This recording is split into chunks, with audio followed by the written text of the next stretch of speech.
Jadi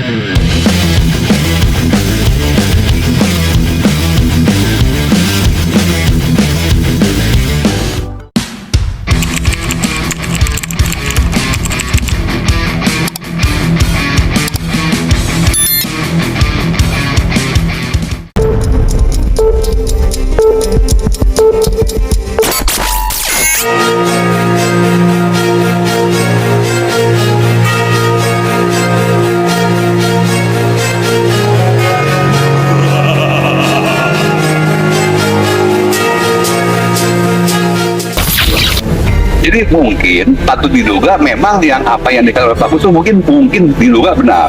Jadi ada kekuatan yang luar biasa yang mungkin diduga melebihi kekuatan wali kota ini, sehingga mereka tuh semua nggak bisa berbuat banyak. Ya, Termasuk RBPN. ya. Apalagi Bapak ini sudah latar penantian panjang Pak ya, selama 17 tahun kurang lebih Pak ya. Betul. Iya. Selama 17 tahun ini tanah ini tidak bisa diapa-apakan. Iya, iya, iya. Sementara itu selama 17 tahun juga pemerintah kota Tangerang Selatan tidak pernah memanfaatkan tanah ini sebagai tampungan air, Iya. atau sebagai situ. Pemirsa bisa lihat sendiri, ini Iya. semua pohon, tidak Iya. ada penampungan air. Iya. Kalau memang tanah ini diperlukan untuk membuat situ, Iya. kenapa tidak dibuat? Ya, artinya Selama 16 tahun itu waktu yang cukup panjang. ya, artinya kalau memang perda yang dibuat Pemkot Tangsel itu yang mengatakan bahwa inilah sebagai situ kayu antap, harusnya segera dibangun, dibuat kayak itu kan, dibuat situ. Betul. Iya, tapi nyatanya sampai sekarang tidak ada. Tidak ada. Ada apa ini kan, itu kan? Ada apa? Selama belum ada surat masuk dari pemerintah pusat, dari Iya. pemerintah provinsi sebagai pengelola atau pemilik lahan aset situ gitu ya, Ya. maupun dari BPN, itu ya kami akan tetap berjalan sesuai prosedur. Oke. Kami tetap akan mengikuti aturan main yang ada. Seperti yang disampaikan pemilik sertifikat nomor 0340 Rempoa atas nama PT Hana Kreasi Persada milik Henry Kadar Rusman, apakah itu benar? Silahkan cek saja ke Badan Pengelolaan Keuangan dan Aset Daerah Provinsi Banten. PLT Kepala Badan Pengelola Keuangan dan Aset Daerah BPKAD Kota Tangsel, Eki Hardiana, saat dikonfirmasi tim investigasi bongkar kasus Ratas TV, mengatakan pihaknya menyerahkan kasus ini ke Provinsi Banten yang memiliki otoritas atau kewenangan aset situ kayu antap.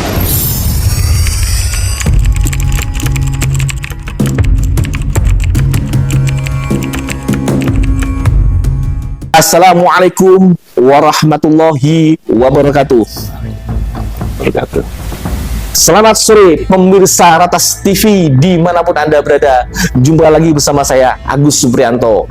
Ya, kali ini kita masih meneruskan episode kedua, yaitu tentang bongkar kasus mengenai kasus situ kayu antap. Nah, di dalam episode pertama kita sudah melakukan investigasi ke beberapa pihak, diantaranya ke Pemkot Tangsel, ke DPRD Tangsel, dan ke BNN Tangsel. Ya, ini menarik karena publik sangat memberikan perhatian terhadap kasus situ kayu antap. Nah, di samping saya ini ada pihak dari provinsi, yaitu Kepala Dinas PUPR, yaitu Kepala Dinas Pekerjaan Umum dan Penataan Ruang Provinsi Banten, yaitu Bapak Arlan Masdan. Assalamualaikum Pak. Waalaikumsalam. Siap Pak Arlan. Alhamdulillah. Alhamdulillah baik. Pak Arlan, ini izin punten nih. Ini di Tangsel maupun di Banten ya, kasus situ kayu antap sedang hangat-hangatnya. Nah, ini dari kesimpulan yang kita dapat setelah investigasi ya, baik dari pihak DPRD Tangsel, Pemkot Tangsel maupun BNN Tangsel ya, rata-rata kesimpulan satu, yaitu melempar bola ke provinsi ini Pak Arlan ya. Kan kita tahu ya, kalau nggak salah, mau dikoreksi Pak Arlan, PUPR Banten itu yang punya kewenangan ngolah soal situ ya. Nanti kita akan bincang Pak Arlan. Nanti akan saya tanya hal yang lain juga supaya pemirsa dan masyarakat ini juga tahu gitu kan seperti apa. Nah, Pak Arlan, punten sebelum masuk ke yang lain, kira-kira seperti apa sih statusnya situ kayu antap di wilayah Rempoa Cipta Timur Tangerang Selatan. Ini dari sisi statusnya dulu nih, Pak Paran. Status ya. Oke. Nah, jadi pertama perlu dijelasin juga ya. Ya. Memang kita sebutin SDW. Ya. Jadi situ, danau, embung, waduk. Ya. Nah, itu menjadi aset provinsi. Ya. Kewenangan provinsi. Walaupun nanti pengelolaannya berdasarkan dengan daerah aliran sungai. Ya. Wilayah sungainya wilayah sungai pusat atau wilayah sungai provinsi. Nah, untuk Situ Kayu Antap yang seperti kita ketahui memang terakhir itu ada SK penghapusan aset Ya. provinsi tahun 2016 oleh Gubernur Banten. Oke. Pada saat itu zaman Pak Rano ya, Ya. Pak Rano Karno, itu berdasarkan atas putusan Pengadilan Tinggi, Ya. salah satunya. Jadi yang menguatkan putusan Pengadilan Negeri Serang. Ya. Dan kemudian memang ada surat juga dari OPD Ya.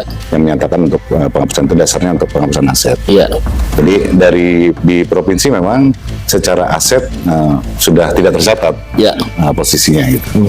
Jadi artinya hanya penegasan aja bahwa memang yang dikatakan oleh Pak Hendri Kadar Usman selaku pemilik sertifikat 0340 Rempoa yang lokasinya disebut sebagai Situ Kayu Antap tersebut memang benar Pak ya, sesuai dengan SK Gubernur tahun 2016 Pak Rano Karno waktu itu. Ya. Dan juga kalau nggak salah Perda nomor 1 tahun 2023 ya pada provinsi itu Tidak menyebutkan. tidak menyebutkan Ya. ya, tidak ada lagi Situ Kayu Antap di situ ya, betul. Ya betul. Jadi Oke. memang tidak menyebutkan Situ Kayu Antap. Oke. Tapi bukan berarti.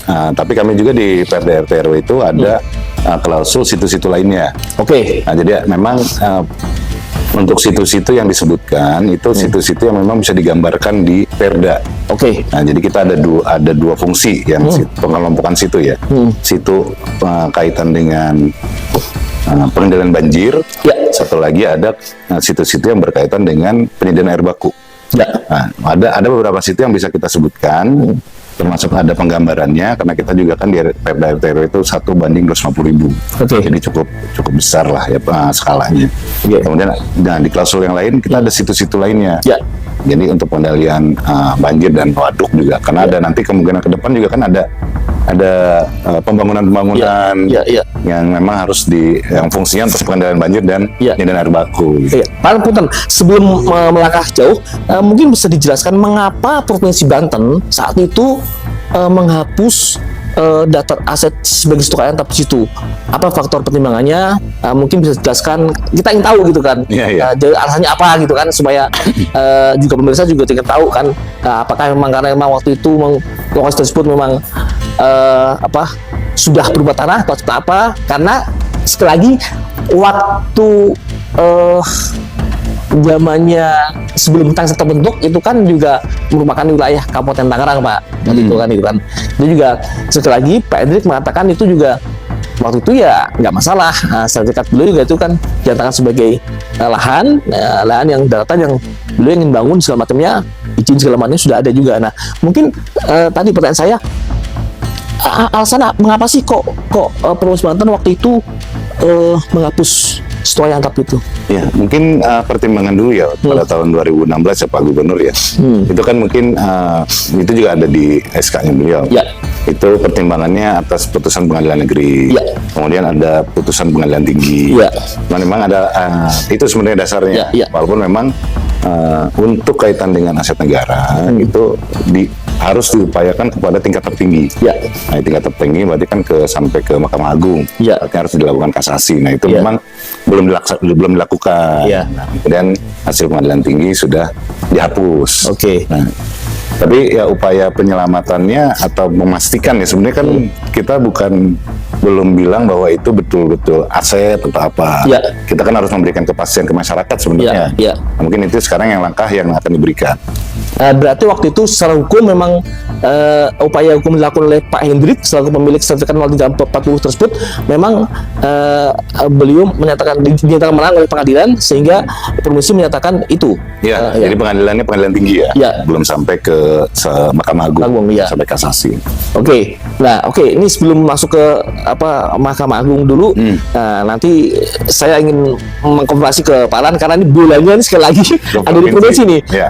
Di Pemkot Tangsel baik dari BPKAD seperti yang kita tayangkan dalam rubrik bongkar kasus di episode pertama, jadi Kepala BPKAD Tangsel Pak Eki Hardiana, juga dari Ibu Kapit Tata Ruang Pencipta Karya Tata Ruang Tangsel Ibu Era, ya kan, dan juga Pemperda, ya kan, dari Tangsel Pak Sudiar menyatakan rata-rata semua sama, yaitu itu kewenangan provinsi ya. Kita Ratas TV diminta untuk menanyakan ke provinsi. Ini bulannya sepertinya bola panasnya ada di provinsi, makanya mungkin bisa dijelaskan Pak Anan seperti apa? Ya, jadi memang ada konsultasi terakhir kemarin lewat dari Pemprov Tangsel ya, karena Pemprov Tangsel juga salah satunya mungkin yang menerima gugatan juga. Nah, kemudian di RT/RW-nya Tangsel 2011-2031 itu masih tergambarkan memang sebagai situ. Nah, kemudian mereka menyampaikan ke Pemprov kaitan dengan bahwa situ memang menjadi kewenangan provinsi, dan memang disampaikan bahwa ada proses yang dijalani oleh Tangsel dan memang dimenangkan oleh Tangsel sendiri secara saya kurang apa waktu itu administrasi perdata lah mungkin ya, kaitan dengan penggambaran di RT/RW ini. Nah, kemudian memang secara dokumen tadi, makanya provinsi sekarang karena itu adalah kewenangan provinsi secara aset atas situ-situ, makanya diserahkan ke provinsi untuk memproses. Nah, proses itu sekarang sedang kita upayakan, kita untuk Pemda memastikan ini bahwa ini proses berjalan secara ketentuan hukum. Kita Pak Gubernur membuat surat kuasa khusus ke Kejaksaan Tinggi untuk memastikan seperti apa yang memang sebelumnya pernah kita lalui juga tuh untuk penyelamatan aset daerah kaitan dengan contohnya situlah apa yang pernah kita progres waktu itu di beberapa situ nih. Sekarang ada situ Bulakan, kemudian situ Cuhuni juga kemarin oleh Kementerian PUPR. Itu sih. Jadi artinya posisi saat ini Pemprov Banten masih dalam menunggu ya, akan melakukan upaya hukum, yaitu membuat SKK surat kuasa khusus ya. Nah, jadi sudah kita prosesnya itu pendampingan. Pak Gubernur sudah membuat SKK-nya di bulan Januari ke Pak Kajati. Januari 2025 ya. Pak Kajati 2025. Dan ini tidak lama lagi Pak Kajati ini agak concern lah kalau kaitan dengan ini. Nah, ini akan segera diproses. Nanti akan diundang ini beberapa semua pihak nanti kaitan dengan permasalahan ini, termasuk nanti dari PUPR juga. Siapa aja Pak yang dipanggil nanti? Nanti PUPR provinsi pasti, PUPR provinsi, kemudian dari Pemkot Tangsel. Kemudian kan karena gini, pemetaan di RT/RW kan pasti punya dasar itu, dasar digitalisasinya, datasinya ada, sama yang pihak yang mengklaim bahwa itu haknya. Pak itu tadi akan diproses itu di Kejaksaan Tinggi, nanti dicek dari sisi kekuatan hukumnya masing-masing. Ini semata-mata dalam untuk pendampingan hukum ya, pendampingan aja. Karena ini gak ada pidananya Pak ya. Ini supaya clear ya. Nah, berarti intinya Pemprov Banten saat ini sedang minta bahasanya mungkin hukum ya, arah hukum ya, dari pihak Kejati ya, untuk memastikan bahwa seperti apa kan itu ya. Nah, kira-kira kemungkinannya seperti apa Pak Aran? Apakah nanti ada plan B ya, misalkan nanti putusannya seperti ini harus begini, yang B begini seperti ini, mungkin udah ada gambaran belum kira-kira Pak? Kalau posisi sekarang sih gambaran belum pasti ya, kita masih fokus kepada memastikan kepemilikan asetnya dulu nih melalui pendampingan. Apakah ini memang adalah situ? Nah, tentu masing-masing pihak akan memberikan buktinya masing-masing. Nah, itu dari PUPR. Kami biasanya seperti apa yang dilakukan waktu itu di Situ Rompong. Kita membawa dokumen-dokumen pendukung seperti peta. Nah, gitu. Kemudian untuk Situ Bulakan kemarin juga kami sudah proses nih. Sekarang walaupun masih proses ya dengan difasilitasi oleh Kejaksaan, kita itu menyampaikan peta-peta dari peta RBI dari BIG, peta-peta terdahulu tuh. Penampakannya dulu seperti apa sih? Apakah dulu itu air? Karena memang posisi sampai dengan 2019 itu situs-situs itu kan nggak bisa disertifikatkan, Iya. baik oleh pemerintah juga nggak bisa. Oke. Nah, Oke. tidak bisa mensertifikatkan situ. Oke. Nah, kaitan dengan proses sertifikat SHM yang didapat oleh Pak Hendrik nih Iya, iya. di situ. Badan rekreasi ya. Saya juga kan nggak Iya. terlalu tahu paham juga Iya. soal aturannya. Yang pasti Iya. memang situs-situs itu belum bisa dilakukan sertifikasi di bawah 2019. Oke. Baru terbit itu Permen ATR nomor 30 tahun 2019 tentang pendaftaran situ. Oke. Nah, itu baru terbit tuh. Oke. Artinya situ bisa didaftarkan. Oke. Nah, mulai Pemprov itu dari 2020 kita mulai itu pengukuran untuk melakukan sertifikasi Ya. terhadap situs-situ. Dasarnya nanti peta, tampakkan di lapangan seperti apa. Oke. Nah, itulah. Pak, sedikit saya agak sedikit ke belakang, Pak, mengenai status waktu itu. Waktu itu, ya kan, ini diceritakan oleh Pak Hendrik ya, dengan data-data yang ada. Beliau membeli lahan itu kan orang ketiga, Pak ya. Terus waktu itu tahun 2008 kalau tidak salah itu posisinya masih belum terbentuk Pemkot Tangsel, waktu masih Kabupaten Tangerang. Oke. Iya. Nah, Pak Hendrik membeli lahan tersebut dengan sertifikat sah asli DPNN, dan kemudian juga beliau ingin membangun lokasi tersebut dan sudah keluar izin-izinnya, site plan segala macamnya. Kalau nggak salah itu akan buat perumahan kalau beliau kalau salah. Itu di Pemkot Tangerang, pemerintah Kabupaten Tangerang waktu itu, ya saat itu ya belum ada Tangsel ya. Itu udah keluar semuanya Pak, izin segala macam. Nah, ini keluar itu. Nah, mengapa ketika Tangsel muncul ada pemangkalan yaitu tahun 2011 dengan Perda nomor 15 tahun 2011 itu yang menyerai waktu Bu Airi waktu itu ya.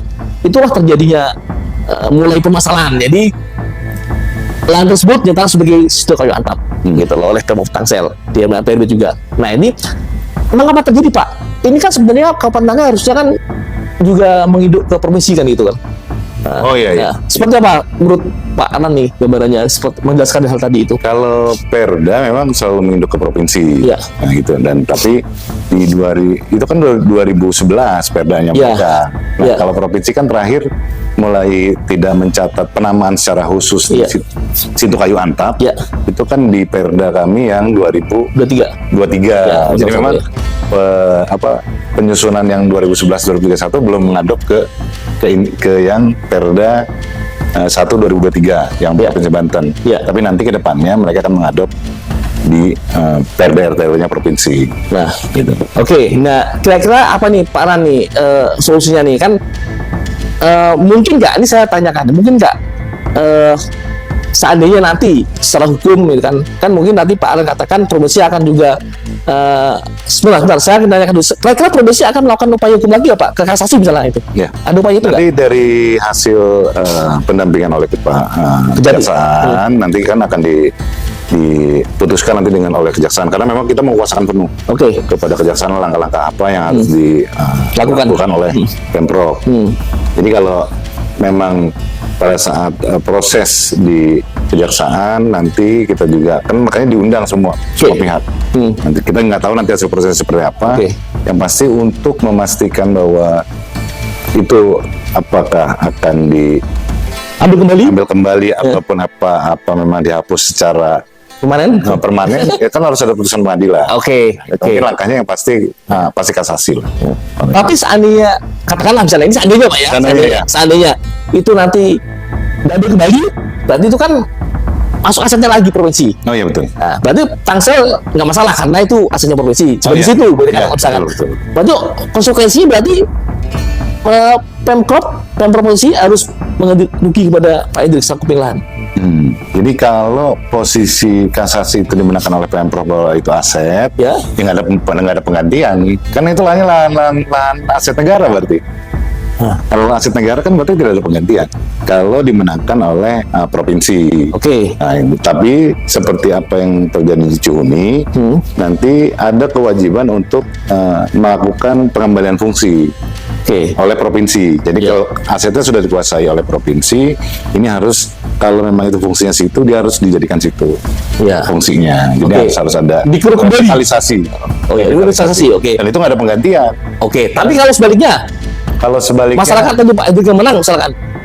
Ya kalau memang secara sampai nanti kasasi hasilnya, kan kita ada kasasi terus PK ya, yang kembali kalau ada hukum baru. Ya.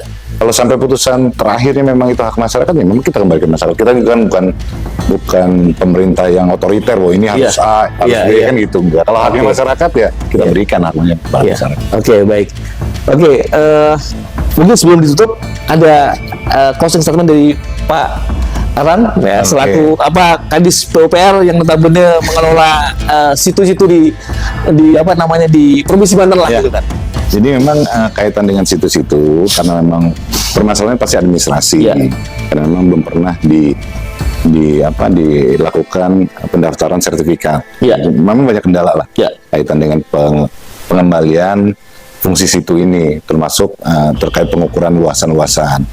Tapi tenang saja kalau memang itu secara bukti pendukung nanti berkekuatan hukum tetap ke masyarakat disertai dengan sejarah histori perolehan tanahnya clear, saya rasa tidak ada kendala lah dengan masyarakat.